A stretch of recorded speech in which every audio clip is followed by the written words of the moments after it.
자, 요즘에 집값 떨어지기 시작하니까 완화책을 내는데 정부도 부담스러워졌죠. 대출금리 같은 경우는 자영업자들 핑계 대면서 나도 대출금리 억제, 여론을 만들 수가 있는데 부동산 완화 정책은 도무지 여론을 만들 수가 없더라. 눈치 없는 언론 탓이죠. 정부에서 완화책을 냈는데 어디가 들썩인다 이런 이야기를 자꾸 하니까 맘처럼 완화책을 못 내겠더라.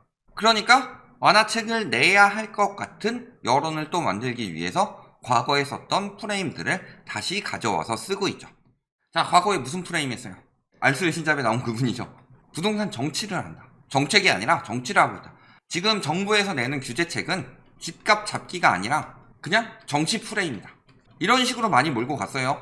그런데 과거에 이런 분석들이 많이 나왔죠. 규제하니까 규제 전에 사람들이 몰리고 규제 후에는 사람들이 안 판다.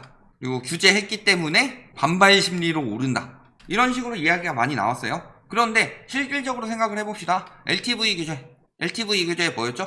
70%에서 40, 50%로 줄였다. 그러면요 5억짜리 집을 사는데 이때는요 1억 5천만 있으면 됐죠. 근데 이렇게 해놓으면 얼마 있어야 돼요? 50%라고 하더라도 2억 5천. 그러면요 1억 5천 가진 사람보다는 2억 5천 가진 사람이 확연히 적겠죠. 그래서 대출 규제를 들어갔죠. 그 다음에요 종부세, 양도세, 다주택 중과를 해본다고 해봅시다. 그럼 무슨 일이 벌어지죠? 예를 들어서 2억짜리 한 2천만원 갭으로 사가지고 한 3천만원씩 남겨 먹는 건데 요거를 한 1,000만원씩으로 줄여요. 그러면은 사실은 수익률이 150%에서 50%로 확 줄어들죠. 양도세 내고 종부세 내고 하면은.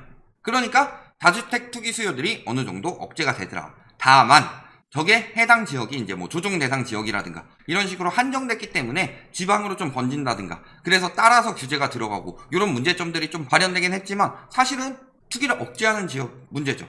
예전에 그렇게 정책 까던 인간들이 예를 들어서 신엑스돈 뭐 이런 사람이나 혹은 뭐 권모수수 권교수 같은 분들이 뭐라 그래요 나중에? 가계부채 붕괴 일어난다 그러니까 LTV가 50%라 괜찮다. 그럼 정책이 잘 들어갔다는 얘기 아니에요? 그런데 다 정치라고 그러죠. 정책이 아니라 정치다. 문재인 대통령은 부동산 정치를 하고 있다. 집값을 잡을 생각은 1도 없다. 이런 식으로 자꾸 밀어붙였어요. 그런데 이제 와서 뭐라 그래요? 그러면서 윤석열 정부는 정치공학적 접근이 아니라 정책을 해라. 이런 식으로 이야기를 하죠. 그들이 원하는 바가 뭐냐. 지금 보면요. 저런 말을 하는 사람들이 보면은 다 그쪽 관련 업계 사람들이죠. 무슨 이야기를 해요? 저들이 제일 많이 하는 이야기는 시장에 맡겨라. 무지성 시장론자들이 얼마나 위험하냐. 과거에 뭐 영국 같은 데 보면요. 그때는 막 규제가 없었죠. 그래서 자본주의에 왜 반발해서 사회주의가 생겨났느냐. 이론상으로는 엄청 좋아 보이는데 왜 그런 말에 사람들이 혹하느냐. 돈 없는 사람은요. 굶어 죽지 않기 위해서는 아무리 박봉이라도 일해야 되고 돈 많은 사람들은 그걸 통해서 부를 쌓아가면 돼요. 근데 그렇게 되면 자본주의가 잘 유지가 되느냐? 망하죠. 양극화가 심해진다고 해봅시다. 고소득층은 처음엔 잘 살겠죠. 저소득층은 당연히 더 못 산다. 그러면 어떻게 되죠? 저소득층은 소비 감소하죠. 특히 생필품 제외하고는 거의 사용하지 못한다. 그러면요, 요 고소득층 중에서는 뭐 예를 들어서 뭐 비누 공장이라든가 그 정도까지는 다행이라고 치더라도 뭐 예술적으로 하는 뭐 책 공장이라든가 막 여러 가지 그런 데들이 줄어든다. 그러면요, 돈이 고여요. 근데 돈이 고이면 어떤 식이 되느냐? 이 사람들도 자산이 줄어든다. 돈이 돌아야지 부자는 더 부자가 되는 거지. 돈이 안 돌면은 부자들도 어쨌든 무너질 수밖에 없다. 그래서 나온 게 뭐예요? 해겔의 정반합 논리에 따라서 나온 게 수정자본주의죠. 근데 수정자본주의도 100% 오를 수가 없다. 사람이 사는데 어떻게 100% 오르는 일이 있을 수가 있냐. 그러니까요 자본주의 시장은 늘 보면요 복지와 성장을 적절히 균형을 맞추기 위해서 작은 정부에서 큰 정부로 갔다가 큰 정부에서 또 문제 생기면 작은 정부로 가고 작은 정부에서 또 문제 생기면 큰 정부로 가고 이게 왔다 갔다 해야 돼요. 근데 큰 정부가 되는 시기는 어떤 시기냐? 양극화가 심해지고 불평등이 강해질 때. 특히 그 중에 핵심이 되는 것 중에 하나가 부동산 시장이죠. 집 하나 마련하지 못하고 주거비로 대부분의 근로소득을 쓰게 된다면요. 그 나라는 망해요. 그러니까 어떻게 되는 거예요? 그럴 때는 정부에서 개입해서 잘못된 것들을 정상화시키기 위해서 강하게 규제가 들어가는 거고 그게 또 정상화되면은 정부에서 너무 억제를 했기 때문에 시장이 또 침체될 수가 있으니까 그때는 또 풀어줘서 작은 정부가 되고 원래 그렇게 돌아가는 거죠. 그런데 그 시기에는 큰 정부가 돼야 될 시기였다. 사실은 언제부터 됐어야 했냐? MB 정부 때는 부동산 띄우는 정책들 많이 했고 좀 미친 정책들 많이 했죠. 뭐 예를 들어서 전세 대출 풀어준다든가 이런 걸로 너무 많이 완화를 하긴 했지만 그땐 경제 위기니까 그렇다 치더라도 적어도 그 다음 정부에서 어느 정도 큰 정부로 억제를 했었어야 됐다. 그런데 집값이 뭐 초이노믹스 같은 거 미친 듯이 풀었죠. 그러면 보통 한 2016년 이때부터는 그래서 박근혜 정부에서도 큰 정부로 들어가면서 억제가 들어갔어요. 근데 문제는 16년에 탄핵되고 17년에 중간에 공백이 좀 있고 문재인 정부 들어섰죠. 그러니까 억제하는 것도 규제 정책도 어느 정도 멈추고 그러면서 문재인 정부에서 꾸준히 규제를 했는데 박근혜 정부 말미에 규제한 걸 모른다니까요. 정치적 논리로 이야기하면서 원래 집값이 올라가면 규제하는 거고 떨어지면은 완화하는 거예요. 그러니까 규제하는 동안에 올라가는 거는 규제했기 때문에 그렇게 올라가게 만든 거고 떨어지는 동안 완화하는 거는요. 떨어지니까 안 떨어지게 하기 위해서 완화를 하는 거예요. 그런데 문제는 글로벌 금융위기 때는 뚝 떨어졌으니까 MB정부에서 완화하는 거 그렇다 치자. 그런데요. 이번 정부에서는 아직 떨어지지 않았죠. 아직 정상화되려면 멀었는데 벌써부터 완화해가지고 자꾸 심리를 자극하니까 문제라는 거다. 그러니까 지금 부동산 시장 거래 안 되는 이유는 간단해요. 사람들이 살 돈이 없어서 그래요. 그런데 규제 때문에 그렇구나라고 잘못된 진단을 하니까 규제를 완화해서 집주인들이 매물 내놓는 사람들이 호가를 비싸게 내놓고 더 떨어져서 내놔야 하는 상황에서 그러니까 거래는 더 안 되고 그러니까 부동산 침체가 길어지니까 무슨 일들이 생겨요? 경제가 안 돌죠. 부동산 쪽에서 중개인들은 다 폐업하고 있죠. 중개인 폐업에는 크게 두 가지 문제가 있죠. 첫 번째는 거래가 더럽게 안 된다. 두 번째는 전세 사기가 판을 쳐서 책임지다 망한 부동산들 많다. 그리고 인테리어 업자 왜 못하고 있어요? 집이 거래가 안 되니까. 근데 집이 거래가 안 되는 이유는요. 정부에서 충분히 떨어지지도 않았는데 벌써 완화 정책 들어가서 그런다. 그런데도 아직도 이런 이야기 하고 있죠. 공급 부족 가지고 언론에서 난리 쳤죠. 그런데 공급 부족이 아니라 뭐예요? 금리 문제였죠. 그러니까 집값 떨어지는 걸 보면 나오죠. 공급 부족 문제였으면요. 그들의 말처럼 2023년 혹은 2025년까지는 떨어졌어야죠. 올해는 적어도 떨어졌어야죠. 제일 많이 이야기했던 게 공급 부족이었죠. 근데 저희는 계속 공급 부족 이야기 안 하고 무슨 이야기 했어요? 공급 부족은 프레임일 뿐이다. 공급은 충분히 되고 있는데 수요가 비정상적으로 늘어났고 그 수요의 대부분은 첫 번째는 저금리 유동성으로 인해서 늘어난 수요. 그 다음에 두 번째는요. 언론에서 부추겨서 만들어낸 공포 수요. 그래서 공포 수요들 들어가지 말라고 저희가 계속 이야기를 했던 거고 또 한 가지는 뭐예요? 금리 빨리 올려라. 이거 다 그대로 이뤄져 가고 있죠. 금리 올라가서 집값 떨어지기 시작하니까 공포 수요 싹 빠지고 그러니까 거래량 개박살 나죠. 보면 규제 푼다니까 집값 들썩이고 있다. 정치 아니고 정책을 한 게 문재인 정부였고 정치를 하고 있는 게 윤석열 정부가 아니냐.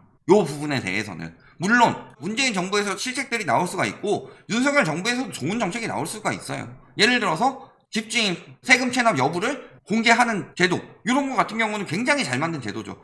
이런 제도는 만들어 놓으면은 그 뒤에는 폐지도 안 되니까 그런 거는 해야 되죠. 그런 건 잘하고 있다. 그런데 큰 틀에서 봤을 때 지금 부동산 거품을 없애야지 나라가 살아나는데 부동산 붕괴될까봐 전전긍긍하고 있는 이런 정책들을 내고 있는 것 자체가 어느 쪽이 정치를 하고 어느 쪽이 정책을 하고 있냐.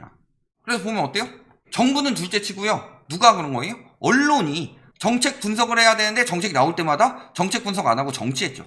그래서 공급 부족, 임대차 3법에 불안하다 계속 이런 식으로 규제는 무조건 잘못됐다라고 정치질한 게 언론이지. 뭐 문정부, 윤정부 떠나서 언론이 지금 예전부터 지금까지 계속 정치질했다. 부동산 가지고. 왜냐? 본인들한테 득되는 쪽은 부동산 상승해서 건설사들이 돈 잘 버는 거니까. 그러면요 부동산 홍보기사, 분양 홍보기사는 물론이거니와 한 조합장처럼 아파트 홍보기사 이런 것들도 다 뒤에서 뒷돈 주고 넣을 수 있으니까 이제 전문가란 작자들이 이 짓거리 하고 있죠. 변수는 정책이 아니라 정치다. 또 여기 정책이 필요하지 정치는 필요 없다. 자꾸 이런 식으로 이야기를 해요. 요즘에는 이제 윤석열 정부가 부동산 정치를 한다. 왜? 빨리 완화해야 되는데 민심 때문에 완화 못하고 있는 윤석열 정부 까고 있는 거죠. 완화가 올바른 정책이고 완화하지 않고 규제를 하면 정치를 하는 거다? 말 같지도 않은 소리지. 하향 안정돼서 정상화 될 때까지 떨어져야 되는 거죠. 과거에 뭐라고 그랬어요? 요 이름 그대로 들어가 있죠? 뭐라 그래요? 부자 되는 임대사업.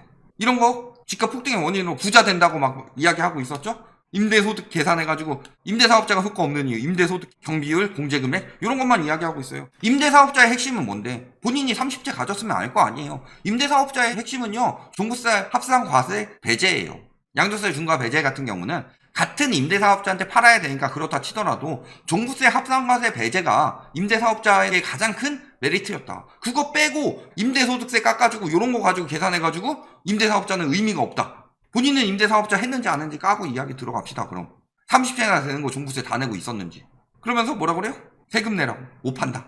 그러니까 못 팔고 비싸게 계속 올리고 이런 이야기 했던 거죠. 그런데 지금 와서 뭐라 그래요? 등록임대 막 부활한다고 하니까 막 이런 거 환영하고 있죠. 상생임대인제도 이런 거 왜 하는 거냐? 전세가 안정을 위해서 좋은 취지로 하는 거다. 이제 와서 임대인 혜택을 주면 좋은 취지고 임차인 혜택을 주면은 쓰레기 정책이고. 정치는 누가 하고 있냐? 정치가 아니라 정책 가지고 이야기를 해야 될 거면은 정책을 분석을 해야지. 정책을 다 뭐 해도 오르는 정책, 뭐 해도 오르는 정책, 규제 정책을 하면은 눌러서 반발 심리로 해가지고 부작용이 나서 오르고, 완화 정책을 하면 정상적으로 오르고. 그게 정치 아니에요? 정책을 분석을 하려면 왜 이 정책이 나왔는지, 이 정책의 효과가 무엇인지, 다만 지금 현상에서 어떤 일 때문에 정책이 효과를 보고 있지 못하는지, 이런 식으로 분석이 들어가야지 기승전 무조건 상승이다 이런 식으로 이야기하면 안 되죠. 저희 저금리 할 때 뭐라고 그랬어요? 저금리는 집값 상승 요인이 된다고 이야기를 했잖아요. 그러면서 이야기하는 거 뭐예요? 지극히 정상적인 시장. 2017년 8월 2일 부동산 대책. 2017년에 정상적인 부동산 시장이라고 생각하셨던 분. 2014년 7월 이후 슬금슬금 올라가면서요. 2017년에 굉장히 많이 올랐어요. 그때 지극히 정상적인 부동산 대책이래요. 그러니까 이 사람이 말한 건 뭐예요? 정상.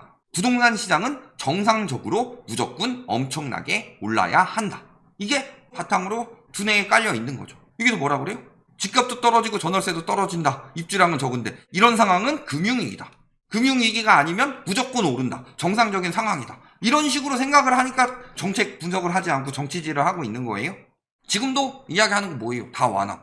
언론과 자격 없는 전문가라는 사람들이 정책 분석은 안 하고 정치질을 하고 있는데 그들이 오히려 적반하장으로 완화해야지 정책이다. 이딴 식으로 말하고 있는 거다. 자화자찬만 하지 말고 뭐 해야 돼요? 진짜 집값 안정이 아니라 정상화 정책을 해야죠. 정상화 되기 전까지는 아무리 그냥 올라가는 거 멈추고 어느 정도 약보합하고 이거는 소용이 없다. 정상화를 하기 전까지는 경제가 절대 살아날 수가 없다. 그럼 정상화하기 위한 정책은 많은 이야기를 했죠. 금리부터 정상적으로. 언제부터 금리 2.5%가 영끌족들이 죽어나는 고금리가 됐어요.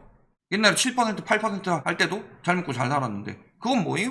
부동산 정치 때문에 너무 대출을 많이 받아서 사람들이 그 대출 받아가지고 집값 올려서 그 돈은 다 어디로 흘러 들어갔어요? 어차피 부동산 시장이야 제로섬 게임이니까 시가총액 늘리고 그런 건 상관없지만 누가 이득을 봤어요? 그 제로섬 게임에다가 새로 공급을 하면서 비싸게 팔아먹는 건설사나 조합들이 엄청나게 이익을 받겠죠. 그러니까 자꾸 정치질 하는 거다.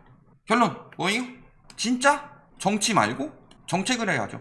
그런데 언론이나 혹은 전문가 그 다음에 뭐 상승 유튜버들 이런 사람들이 말하는 게 지들이 정치질하면서 정책을 이야기하는 것처럼 말하고 있는데요. 진짜 정책은요. 거품이 생겼을 때는 거품을 없애야 되고 심각한 침체가 생겼을 때는 침체를 살려야 된다. 근데 거품이 빠지기도 전에 완화를 해서 매수인은 못 사는데 매도인은 눈만 높아지는 이런 상황을 만들어 놓으니까 거래가 더럽게 안 되는 거다.